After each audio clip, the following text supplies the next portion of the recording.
është një veprimtari e planifikuar në mënyrë të kujdesshme dhe sistematike.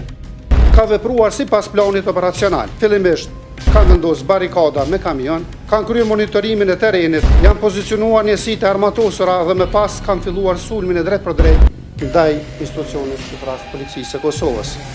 Sulmi është realizuar me armë automatike, raketa HELS dhe me mjete shpërthyese.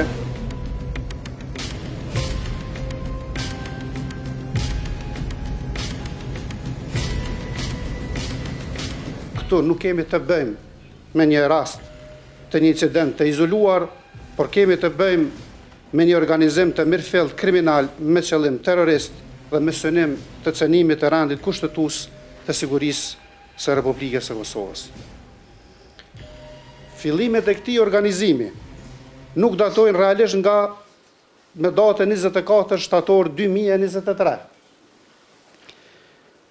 Ato dokumentohen qartë që nga takimi i datës 13 tetor 2021 në qytetin e Rashkës, në Republikën e Serbisë, ku është kërkuar armatosje, mobilizim dhe përgatitje për rezistencë të armatosur kundër institucioneve të Republikës së Kosovës. Deklaratat e dhëna në atë takim kanë përfshirë thirrje për mbështetje shtetërore dhe veprim të armatosur, kanë zbuluar elementet thelbësor të kësaj çështje me paramendimin dhe synimin për përdorimin e dhunës si mjet për realizimin e objektivave politike. Ky qëllim nuk mbetet në nivel deklarativ, por materializohet në praktik. Në fund të vitit 2022, gjatë vitit 2023, evidentohet një përshkallëzim i qartë i veprimeve kriminale që kanë përfshirë sulmet ndaj policisë së Kosovës, sulmet ndaj gazetarëve dhe institucioneve zgjedhore, vendosjen e barikadave dhe përdorimin e mjeteve shpërthyese në këtë vend. Gjithashtu si edhe sulmin ndaj KFOR-it, ku janë lënduar mbi 90 ushtarë të KFOR-it. Këto nuk janë ngjarje të ndara apo të rastishme, por fazat e një plani të strukturuar që kulmon me sulmin e datës 24 shtator 2023. Provat e siguruara nga dronet,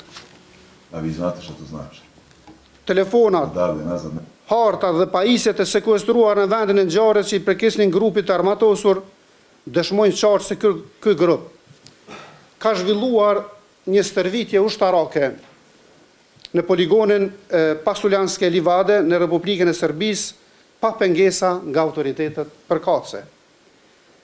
Janë realizuar ushtrime taktike me armë eksploziv dhe mjetet e blinduar në lëvizje, dhe gjithashtu janë planifikuar në mënyrë të detajuar operacionet për këtë rast. Janë sekuestruar harta me pozicionet e sakta për vendosjen e grupeve në zonën e manastirit dhe rreth fshatit Bojnsk, përfshirë harta topografike dhe satelitore nga Google Maps. Po ashtu janë gjetur skica të realizuara përmes dronëve, si dhe dokumente që parashohin vendosjen e flamojve të Serbisë në pika strategjike në veri të vendit, me qëllim përcjelljen e mesazhit dhe kontrollin dhe prezencën e tyre në atë vend. Gjithashtu është evidentuar një flenë lidhur me mina HELS të furnizuar nga një institucion zyrtar ushtarak i ushtrisë së Republikës së Serbisë, që përbën të dhëna personale dhe pozita të zyrtarëve përgjes për dorëzimin e tij. Po ashtu është gjetur edhe një listë detajuar eksplozive me specifikime për llojin, sasinë dhe emërtimin e tyre. Për më tepër është sekuestruar një fletore me emra personash, shenime, për ndrime dhe pozicione të caktuara, si dhe dokumentet e identifikimit të Republikës së Kosovës dhe Republikës së Serbisë. Gjithashtu janë gjetur lista pjesëmarrësish, struktura komanduese dhe dokumente të tjera që dëshmojnë se një organizim i mirëfillt dhe struktura ushtarak ka ndodhur dhe po ndodh në atë kohë. Kjo nuk është një veprimtari spontane, është një veprimtari e planifikuar në mënyrë të kujdesshme dhe sistematike. Në orët e para të mëngjesit, grupi ka vepruar sipas planit operacional. Fillimisht kanë vendosur barikada me kamion, kanë kryer monitorimin e terrenit, janë pozicionuar njësitë e armatosura dhe më pas kanë filluar sulmin e drejt për drejt ndaj institucionit, këtë rast Policisë së Kosovës. Sulmi është realizuar me armë automatike, raketa HELS dhe me mjete shpërthyese, pamjet filmike dhe raportet forenzike e bëjnë të pamundur çdo interpretim tjetër. Bëhet fjalë për një sulm të organizuar, të koordinuar dhe të armatosur rënd. Pasojat janë të rënda dhe tragjike. Humbja e jetës së zyrtarit policor Afrim Bunjaku në krye të detyrës. Plagosja e zyrtarëve të tjerë policor. Rrezikimi serioz i jetës së qytetarëve në atë vend, si dhe dëme të konsiderueshme materiale. Raporti i autopsisë e konfirmon se vdekja ka ardhur si pasojë e përdorimit të mjeteve shpërthyese, duke dëshmuar brutalitetin ekstrem të këtij sulmi. Sasia e armatimit të konfiskuar është trënditse. Armët automatike dhe numri i madh i tyre, raketa HELS, mortaja, mina dhe eksploziv, qindra mjera fishek dhe pajisje ushtarake. Ky arsenal nuk i përket logjikës së vendmbrojtjes personale, por asaj të operacioneve ushtarake të mirëfillta. Nga kjo gjendje faktike rezulton pas një dyshim se janë përmbushur elementet objektive të veprës penale, terrorizmi dhe vepra penale kundër rendit kushtetues të sigurisë së Republikës së Kosovës. Elementi subjektiv, pra qëllimi për destabilizim dhe cënim të rendit kushtetues, provohet përmes deklarimeve të dëshmitarëve, këtë rast të dëmtuarve Alban Rashiti, Çlirim Shaqiri, Mirsad Kryeziu, Fahri Shala, Eles Peci, Sedat Dushi, Avni Shala, Alim Behramaj, si dhe dëshmitarëve anonim A2 dhe Efni. Deklaratës publike të kreu të grupit Milan Radojčić, të lexuar nga avukati i tij, ku ai pranon organizimin në funksion të krijimit të kushteve për realizimin e ëndrrës së lirisë së popullit të tij serb në veri të Kosovës, si dhe vetë natyrës organizimit dhe ekzekutimit të këtij sulmi. Në të drejtën penale, qëllimi rrallë provohet drejt për drejt. Ai nxirret nga rrethonat objektive, mënyra e organizimit, mjetet e përdorura, intensiteti i dhunës, përzgjedhja objektive dhe pasojat e parashikueshme. Në këtë rast, të gjitha këto elemente çojnë një përfundim të vetëm logjik dhe juridik. Askush nuk pajiset me armë të rënda eksploziv, pajisje taktike dhe mjete ushtarake për të realizuar një protestë apo veprime simbolike. Vetë natyra e këtyre mjeteve dëshmon një gatishmëri për konfrontim të armatosur dhe pranim të dhunës si instrument veprimi. Objektivi i sulmit ka qenë saktësisht Policia e Republikës Kosovës si organi kushtetues i zbatimit të ligjit dhe garantimi i rendit publik, çka e bën këtë veprim një cënim të drejtë për drejtë të strukturës shtetërore dhe të rendit juridik. Nga provat rezulton gjithashtu se pjesëtarët e grupit kanë ushtruar kontroll funksional mbi realizimin të veprimeve, duke vepruar si bashkëkryes në kuptimin juridik me role të ndara, por të koordinuara me një plan të përbashkët kriminal.